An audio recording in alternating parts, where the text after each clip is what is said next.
JEE విద్యార్థులకు శుభవార్త. IIT medical entrance లో ర్యాంకులు సీట్లు సాధించేందుకు కోటా డిజిటల్ స్టడీ మెటీరియల్ ను వాట్సాప్ ద్వారా పొందండి. WhatsApp number 9849016661. విద్యార్థులకు తల్లిదండ్రులకు నమస్కారం.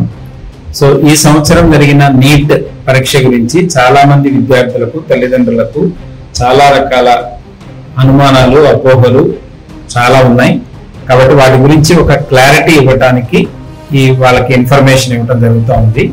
సో గత 10 సంవత్సరాల నుంచి నీట్ 2017 నుంచి నీట్ అనేది స్టార్ట్ అవడం జరిగింది.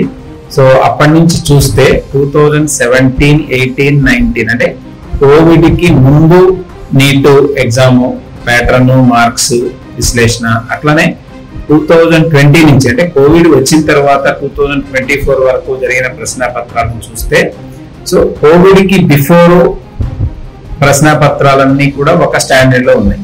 అంటే కోవిడ్ వచ్చిన దగ్గర నుంచి కూడా మనకి ఛాయిస్ ని నీట్ లో ఇంట్రడ్యూస్ చేయడం జరిగింది. సో ఎప్పుడైతే నీట్ లో ఛాయిస్ ఇంట్రడ్యూస్ చేయడం జరిగిందో నీట్ లో స్కోరింగ్ ప్యాటర్న్ అనేది పెరిగిపోయింది. దేశవ్యాప్తంగా చాలా మంది విద్యార్థులు 720కి 720 స్కోర్ చేయడం, 700 మార్కులు స్కోర్ చేయడం, 650 అబోవ్ నంబర్ పెరగడం అనేది జరిగింది. అంతకుముందు కోవిడ్ కి ముందు నీట్ లో ఛాయిస్ అనేది లేదు. సో అప్పుడు ఏంటంటే మనకి చాలా పరీక్షలు అంటే 17, 18, 19 ఈ పరీక్షల్లో చూసుకుంటే 670, 690 హైయెస్ట్ మార్క్ గా ఉండేది, all India highest mark.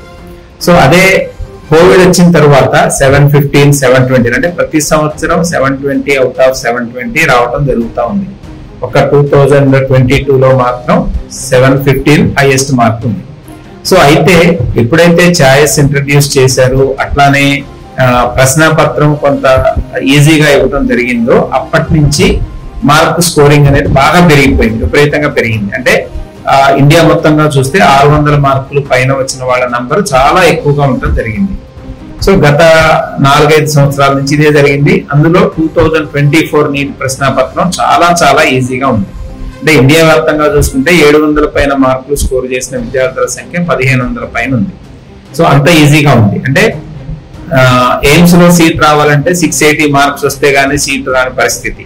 So చాలా స్టేట్స్ లో 600 అబోవ్ మార్క్స్ వస్తేనే అక్కడ లోకల్ కేటగిరీలో సీట్లు వచ్చినాయి. అదే తెలంగాణలో చూస్తే 500 మార్క్స్ వస్తేనే సీట్ వచ్చింది. కానీ 2025 నీట్ ప్రశ్నాపత్రానికి వచ్చేసరికి కంప్లీట్ గా అంటే స్టూడెంట్స్ కానీ టీచర్స్ కానీ ఎవరు కూడా ఎక్స్పెక్ట్ చేయని విధంగా ఒక్కసారిగా కొంచెం డిఫికల్టీ లెవెల్ పెంచడం జరిగింది. అంటే ఇప్పటి వరకు స్టూడెంట్ మైండ్ సెట్ పేపర్ ఈజీగా ఉంటుంది, 700 పైన మార్కులు సులభంగా తెచ్చుకోవచ్చు అనే దాంట్లో ఎక్కువ మంది విద్యార్థులు ఉన్నారు. టీచర్స్ కూడా అలానే ఉన్నారు. దానికి తగ్గట్టుగానే ప్రిపరేషన్ కానీ వాళ్ళ 2 years వాళ్ళు చదివిన సిలబస్ కానీ సిస్టమ్ అంతా అలానే ఉంది. కానీ ఒక్కసారిగా ఎప్పుడైతే 2025 పేపర్ చూసారో అందరూ కూడా ఒక రకమైన షాక్. అంటే ఇప్పటి వరకు ఊహించిన విధంగా క్వశ్చన్ పేపర్ ప్యాటర్న్ మారిపోయింది. అంటే పేపర్ డిఫికల్ట్ గా ఉండటమే కాకుండా పేపర్ కొంచెం లెందీగా, ట్రిక్కీగా, కొంచెం లాజికల్ గా చాలా క్వశ్చన్స్ ఉన్నాయి. అంటే నేరో ఆప్షన్స్ ఉన్నాయి కొన్ని సబ్జెక్ట్స్ లో. సో ఇలాంటివన్నీ వచ్చేసరికి గత సంవత్సరాల్లో ఎప్పుడు ఇలాంటి క్వశ్చన్స్ ని చాలా మంది విద్యార్థులు ఫేస్ చేయలేదు. అంటే ఏ కాంపిటేటివ్ ఎగ్జామ్ కి ప్రిపేర్ అయ్యే విద్యార్థులైనా ముందుగా పాత ప్రశ్నాపత్రాలని ఒకసారి రివ్యూ చేసుకోవడం అనే అలవాటు అందరికీ ఉంటుంది. అంటే ఓల్డ్ పేపర్స్ ప్యాటర్న్ ఎలా వచ్చింది, ఇప్పుడు కూడా అదే విధంగా వస్తుంది అనేది ఎక్స్పెక్టేషన్ పెట్టుకొని వాళ్ళ ప్రిపరేషన్ అనేది ఉంటుంది. సో ఇప్పుడు ఓల్డ్ పేపర్స్ గత 5 సంవత్సరాల పేపర్స్ పరిశీలిస్తే ఎప్పుడూ కూడా పేపర్ బాగా టఫ్ గా అనేది రాలేదు. మాక్సిమం వస్తే ఒక 4-5 క్వశ్చన్లు కఠినంగా ఇవ్వడం జరిగింది, ఒక 2-3 క్వశ్చన్లు అంబిగ్యూటీ ఉన్న క్వశ్చన్లు రావడం జరిగింది. కానీ పేపర్ లో టైం ప్రాబ్లం అనేది దాదాపుగా ఇన్ని సంవత్సరాల్లో ఎవరు ఫేస్ చేయలేదు. అంటే 3 గంటల టైం ఎగ్జామ్ రాయడానికి సరిపోలేదు అనే పరిస్థితి లేదు. సో దానితో పాటుగా ఈ సంవత్సరం నుంచి మళ్ళీ ఓల్డ్ ప్యాటర్న్ లోకి నీట్ ఎగ్జామ్ వెళ్ళిపోయింది. అంటే ఏదైతే ఛాయిస్ ని కోవిడ్ తర్వాత ఇంట్రడ్యూస్ చేశారో ఆ ఛాయిస్ ని తీసివేయడం జరిగింది. సో ఈ ఛాయిస్ తీసివేయడంతో పాటుగా ప్రశ్నాపత్రం యొక్క స్టాండర్డ్ ని పెంచడం జరిగింది, అనూహ్యంగా పెంచడం జరిగింది. సో ఈ సంవత్సరం విద్యార్థులు ఎదుర్కొన్న అంటే విద్యార్థుల యొక్క అభిప్రాయాలను తీసుకుంటే స్థూలంగా 2-3 పాయింట్లు మనం చెప్పుకోవచ్చు.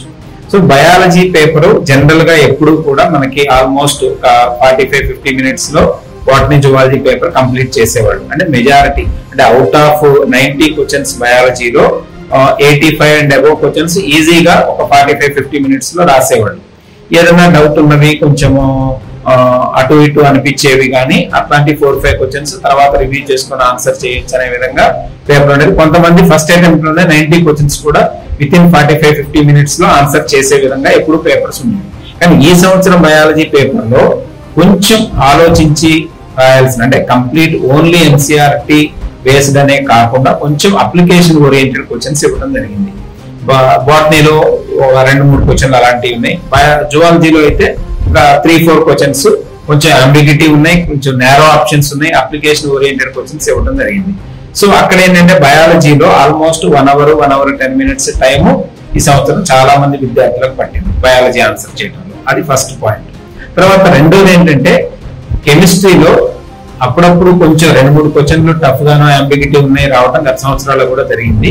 కానీ ఈ సంవత్సరంలో పర్టికులర్ గా కెమిస్ట్రీలో కూడా ఒక 8 to 10 క్వశ్చన్స్ కొంచెం డిఫికల్ట్ గా లెంతీ క్యాలిక్యులేషన్ ఉండేవి, కొంచెం లాజికల్ గా ఆలోచించాల్సిన విధంగా ఆర్గానిక్ లో 1-2 క్వశ్చన్లు వచ్చినాయి, అలా ఫిజికల్ కెమిస్ట్రీలో వచ్చినాయి. ఇన్ఆర్గానిక్ కెమిస్ట్రీలో కూడా కొంచెం మల్టిపుల్ కాన్సెప్ట్స్ ఇన్వాల్వ్ అయిన క్వశ్చన్స్ అలా ఇవ్వడం జరిగింది. సో అయితే ఇక్కడ కూడా కెమిస్ట్రీలో కూడా జనరల్ గా ఒక 45-50 మినిట్స్ లో ఆన్సర్ చేసే పేపరు ఈ సంవత్సరం అక్కడ కూడా టైం పట్టింది. చాలా మంది విద్యార్థులకి 1 hour 10 minutes టైము కెమిస్ట్రీ కూడా పట్టింది. దాంతో more than 2 hours biology and కెమిస్ట్రీలోనే టైం అయిపోయింది. ఇక నెక్స్ట్ ఫిజిక్స్ కి వచ్చినప్పుడు జనరల్ గానే ఫిజిక్స్ కి స్టూడెంట్స్ కేటాయించే టైం చాలా తక్కువగా ఉంటుంది. మాక్సిమం 50 minutes to 1 hour టైమే చాలా మంది students, average students, above average students నీటిలో టైం కేటాయిస్తారు. సో ఈ సంవత్సరం అంతకంటే టైం తక్కువ ఉన్న సందర్భంలో నీట్ ప్రశ్నాపత్రంలో ఫిజిక్స్ క్వశ్చన్ల యొక్క స్టాండర్డ్ అనేది అనూహ్యంగా పెరగడం జరిగింది. అంటే లెందీగా ఉన్నాయి క్యాలిక్యులేషన్స్, అంటే కంప్లీట్ గా వాళ్ళకి తెలియని కాన్సెప్ట్ నుంచి కూడా క్వశ్చన్స్ రాలేదండి. చాలా వరకు వాళ్ళకి తెలిసిన కాన్సెప్ట్ వాళ్ళకి సాల్వ్ చేయగలిగిన విధంగానే క్వశ్చన్ పేపర్ ఉంది. కాకపోతే క్యాలిక్యులేషన్స్ ఎక్కువగా ఉన్నాయి, అంటే మ్యాథమెటికల్ అప్లికేషన్ ఉన్న ప్రాబ్లమ్స్ ఎక్కువగా ఉన్నాయి. దాంతో కొంచెం టైం టేకింగ్, ఎవరికైతే స్పీడ్ లేదో, అంటే జనరల్ గా మ్యాథమెటిక్స్ స్టూడెంట్స్ కి స్పీడ్ ఎక్కువ ఉంటుంది, ఎవరికైతే ఈ స్పీడ్ లేదో అలాంటి వాళ్ళు కొంచెం టైం పట్టింది. క్వశ్చన్ సాల్వ్ చేయడానికి 2-3 minutes టైం పట్టిన క్వశ్చన్స్ కూడా చాలా ఉన్నాయి. సో దీనివల్ల ఏమైందంటే ఒక్కసారిగా క్వశ్చన్ పేపర్ యొక్క స్టాండర్డ్ చూడంగానే చాలా మంది విద్యార్థులు ఒక్కసారిగా షాక్ అయ్యారు, భయపడ్డారు. దాంతో తెలిసిన క్వశ్చన్స్ కూడా సరిగా ఆన్సర్ చేయలేకపోయారు. ఒకటి టైం సరిపోకపోవడం, at the same time paper మొత్తం సాల్వ్ చేయాలంటే మినిమం 1.5 hour టైం పట్టే విధంగా క్వశ్చన్ పేపర్ స్టాండర్డ్ ఉంది. అంటే average and above average. Merit వాళ్ళు అయితే మినిమం 1 hour and above చేస్తే మాత్రమే సాల్వ్ చేయగలరు. అక్కడ కూడా టైం టేకింగ్ ప్రాబ్లమ్స్ చాలా ఉన్నాయి. అంటే ఒక్కొక్క క్వశ్చన్ సాల్వ్ చేయాలంటే ఒక 6-7 steps లేకపోతే 10 steps సాల్వ్ చేసి, అంటే షార్ట్ కట్ లో చేయకుండా కొంచెం ఎక్కువ టైం తీసుకొని సాల్వ్ చేయాల్సిన అవసరం ఉన్న క్వశ్చన్స్ ఎక్కువ ఉన్నాయి. సో వాటిలో ఏంటంటే కొద్దిగా ఒక 2-3 స్టెప్పులు సాల్వ్ చేసిన తర్వాత ఆ క్వశ్చన్ ఆన్సర్ రాదేమో అని మధ్యలో వదిలేసిన పిల్లలు కూడా చాలా మంది ఉన్నారు. అదే వాళ్ళు ఆ క్వశ్చన్ సాల్వ్ చేయడం కంటిన్యూ చేస్తే ఆన్సర్ వచ్చేసేది, కానీ టైం ఎక్కువ పడుతుందనే ఉద్దేశంతో మధ్యలో వదిలేసిన క్వశ్చన్లు చాలా ఉన్నాయి చాలా మంది విద్యార్థులు. అదే యావరేజ్ స్టూడెంట్స్ కి వస్తే మొత్తం మీదగా ఒక 15-20 క్వశ్చన్లు మాత్రమే వాళ్ళు ఈజీగా చూడంగానే ఆన్సర్ పెట్టేది, లేకపోతే కొంచెం మినిమం 1 minute లెస్ దాన్ టైంలో ఆన్సర్ చేయగలిగే క్వశ్చన్లు 15-20. అయితే వాటిని ఎంచుకొని ఆన్సర్ చేయడంలో చాలా మంది స్టూడెంట్స్ ఫెయిల్ అయ్యారు. ఎక్కడైతే మనకి స్టార్టింగ్ లో 2-3 క్వశ్చన్లు లెందీగా టఫ్ గా వచ్చినాయో వాటిని చూసి మిగతావన్నీ కూడా ఇలానే ఉంటాయనే ఉద్దేశంతో కొంచెం టెన్షన్ కి గురైన సందర్భాలు చాలా ఉన్నాయి. అట్లానే ఎక్కడైతే ఈజీ క్వశ్చన్స్ ఉన్నాయి, తక్కువ టైం పట్టే క్వశ్చన్లు ఉన్నాయో వాటిని చూస్ చేసుకొని ఆన్సర్ చేయడంలో కూడా చాలా మంది విద్యార్థులు ఫెయిల్ అయ్యారు. కాబట్టి నీట్ ఫిజిక్స్ పేపర్ లో టఫ్నెస్ కంటే లెందీనెస్ ఎక్కువ ఉంది. టఫ్నెస్ అనేది ఒక 20% ఉంటే ఒక 50% మోర్ దాన్ లెందీ క్వశ్చన్స్ ఉన్నాయి. దానివల్ల ఓవరాల్ గా జనరల్ గా బైపీసీ పిల్లలందరూ ఫిజిక్స్ ని కొంచెం టఫ్ గా ఫీల్ అవుతారు. కాబట్టి ఇలాంటి సందర్భంలో ఈ రెండు చూసి చాలా మంది అక్కడ టెన్షన్ పడ్డారు, సరిగా ఆన్సర్ చేయలేకపోవడం, మెరిట్ పిల్లలు కూడా ఒక 10 క్వశ్చన్ల పైన వదిలేయడం జరిగింది. సో వీటన్నిటి వల్ల ఓవరాల్ గా ఏదైతే ఇప్పటి వరకు వాళ్ళ ఎక్స్పెక్టేషన్ ఉండి 720 out of 720 తెచ్చుకోవాలి, లేకపోతే 700 అబౌవ్ తెచ్చుకోవాలి, 650 అబౌవ్ తెచ్చుకోవాలి అనే మైండ్ సెట్ తో ఎగ్జామినేషన్ హాల్కి వెళ్ళిన పిల్లలందరూ కూడా ఒక 4-5 క్వశ్చన్లు వాళ్ళు సాల్వ్ చేయలేకపోయేసరికి అక్కడే ఒక 20-30 మార్క్స్ పోతున్నాయి అనే ఒక రకమైన టెన్షన్ క్రియేట్ అయిపోయి మిగతావి కూడా తెలిసినవి కూడా తప్పులు చేయటం, లేకపోతే ఆ టైంలో వాళ్ళకి దానికి సరైన కాన్సెప్ట్ కానీ ఫార్ములా కానీ గుర్తురాక ఇబ్బంది పడటం ఇలాంటివి జరిగినాయి.